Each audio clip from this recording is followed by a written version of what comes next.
సత్యం ధర్మం త్యాగంలో అతనికి సరిలేరయ్యా.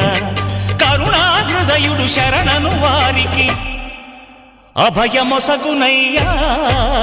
అందరి బంధువయ్యా భద్రాచల రామయ్యా, ఆదుకునే ప్రభువయ్యా అయోధ్య రామయ్యా.